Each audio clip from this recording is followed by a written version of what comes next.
Aprofiteu per observar també la relació entre la muntanya i el territori, no? De la casa i tot el camp, que és preciós, i anirem fent una visita a l'exterior i presentarem alguns aspectes singulars que a mi em van emocionar moltíssim quan el David ens va trucar. Després passarem a una visita interior.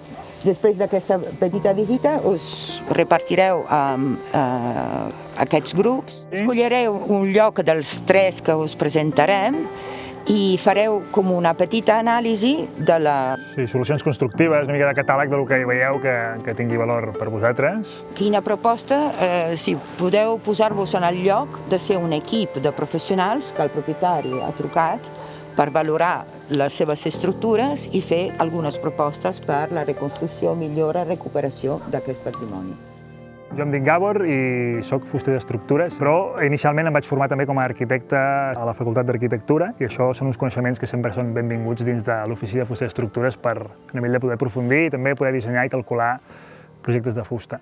I l'última incorporació important al projecte, i ara fa uns anys ja, va ser incorporar una serradora mòbil, que va ser una incorporació que vaig fer perquè estava una mica inquiet amb les condicions de treball al bosc, tant pel bosc com per les persones que hi treballen, i em passava aquesta dicotomia, no?, de que toquem fusta i ens sentim tranquils, però sovint la fusta té unes pràctiques associades que són bastant terrorífiques i davant de la impossibilitat de poder garantir unes condicions específiques anant a la serradora, de que s'hagi tallat en època d'hivern, d'aconseguir un mínim de diàmetre de duramen, d'aconseguir unes espècies específiques, en un país com el nostre, on el sector alternatiu de la fusta està en fase de bebè, en fase de just naixement, vaig decidir fer aquesta gran inversió d'incorporar aquesta màquina, amb la qual els projectes ja no només arranquen al taller, sinó que arranquen al bosc, amb un enginyer forestal, seleccionant els arbres bons, comprometent-nos amb una mirada al bosc de silvicultura suau, idealment, o propera a la natura. Si mireu, la meravella d'aquesta cosa estranya, no?, d'una casa de pedra amb un pilar de fusta a la cantonada. És com una graella, no?, que genera una malla en el mur de pedra. Perquè és això. Llavors, és molt probable que aquesta, que és una junta flexible, connectada amb un entramat, és a dir, tot això es pot moure, mentre la pedra, si es mou, es trenca. La fusta no. L'entramat, ara veurem l'apoteosi, que jo quasi em poso a plorar, en aquesta part, la segona part, que serà d'àrea d'actuació també. En la feina intentem sempre treballar amb fusta de primera qualitat. Hem treballat amb diverses fustes. L'idoni seria realment treballar amb roure, amb castanyer i amb Douglas. Fustes que poden estar durant uns anys a la intempèrie i això em permet a mi poder també tenir un abastiment sense tenir una gran nau industrial per treballar. I són fustes això, que estan bé a la intempèrie amb l'escorça i són fustes menys vulnerables que altres fustes com el pi blanc o el pi roig que requereixen de ser asserrades abans que arribi la primavera després de talar-los. L'època de tala ideal per un arbre és l'hivern, idealment al gener o al febrer, també al desembre o al novembre poden ser bones èpoques. I són èpoques molt importants de tenir en compte perquè l'arbre és un ésser viu, molt relacionat, travessat per l'eix biològic en aquest cas, i com tot ésser viu té els seus cicles i l'arbre durant la primavera i l'estiu està molt viu a la part de la copa i cap a la tardor i l'hivern la força de l'arbre se'n va sota terra perquè l'arbre entra en el letargo, en una hibernació. És interessant que l'energia de l'arbre o tota la força estigui a les arrels perquè quan tallem l'arbre ens interessa que tingui el mínim de vida, el mínim de sucres i d'altres elements que trauen els xilòfags i els altres insectes i fongs que poden menjar la fusta i descomposar-la.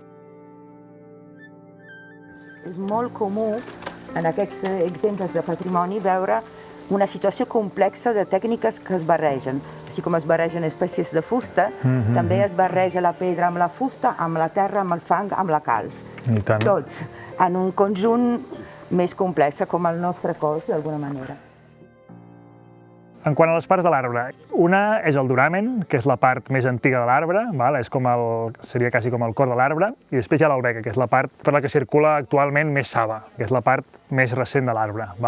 El gruix no és una proporció, sinó que és un gruix constant, el de l'albeca. Per tant, cada any que passa, l'arbre té el mateix gruix d'albeca, però va generant més duramen. Per tant, tallar un arbre més madur és més interessant en molts aspectes, sobretot també pels que fem estructures de fusta i pels clients que rebran aquest projecte i els tècnics involucrats. Un dels reptes de la fusta és que cada espècie té comportaments diferents, per tant no es pot banalitzar i aplicar unes tècniques d'un tipus de fusta a qualsevol tipus de fusta que desconeixem, però el que sí que passa de manera general és que hi ha la part aquesta del duramen, que és la part morta, entre cometes, que és una part que té una durabilitat molt elevada comparat amb l'albeca. L'albeca, fins i tot fustes aparentment durables com el roure, té una durabilitat molt baixa i per tant el seu és despreciar-ho o intentar evitar l'ús d'albeca en estructures, sobretot perquè és la part més compromesa i més cara de l'edifici, ajuda amb la fonamentació i també és la part més difícil de reparar perquè sustenta totes les altres. I parlàvem d'aquest equilibri també, de que a vegades tens un dilema que tens una finca en pi blanc i els propietaris de la finca volen treballar amb la fusta de la finca, per tant fer un treball de quilòmetre zero, que es pot desenvolupar molt bé amb la serradora mòbil, que és un servei que ofereixo, i llavors, com que fem aquesta aposta per una ecologia profunda, de treballar amb fusta realment de quilòmetre zero, potser sacrifiquem una miqueta la durabilitat, i si tenim fusta amb molta exigència perquè està en un interior, en un lavabo, o en un ambient de molta sol·licitació, amb molt de risc, llavors podríem fer un tractament.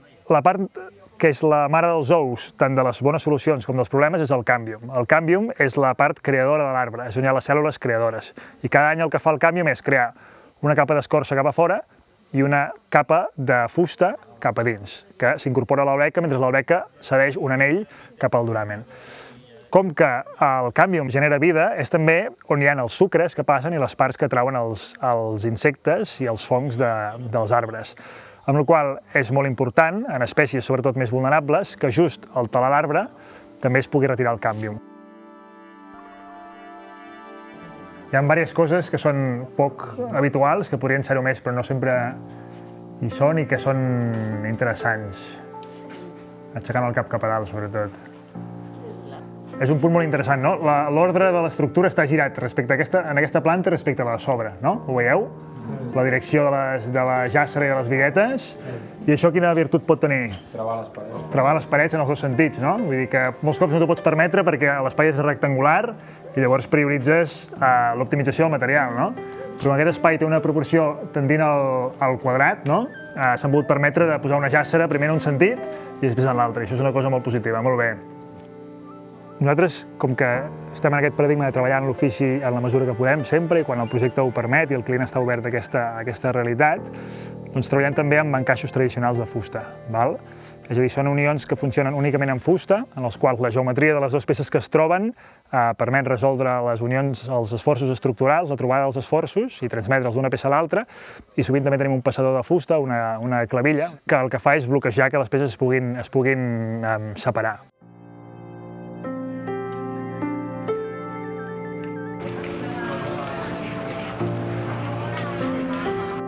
Este taller es un taller de encajes y es como para que puedan tocar la madera y tocar un poco las herramientas básicas, digamos, de carpintería estructural y para que también vean, experimenten, digamos, pues las complicaciones que esto supone. Muchas veces después dice, ostras, no es tan fácil.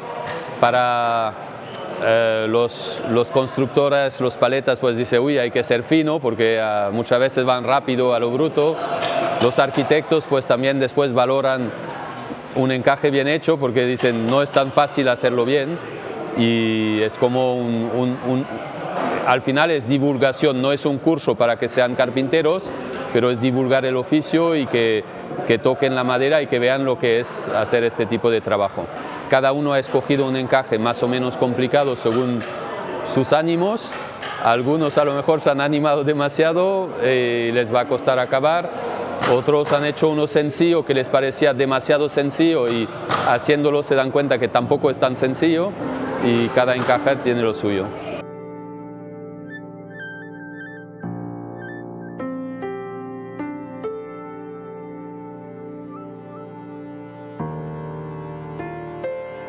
Bueno, las ventajas de los encajes madera con madera, uno es que las variaciones de dimensión que pueden tener por higrometría, la madera se va a comportar de la misma manera porque es el mismo material Y cuando añades metal, pues el metal a lo mejor dilata de una manera diferente, por temperatura, que la madera por temperatura no le afecta la higrometría.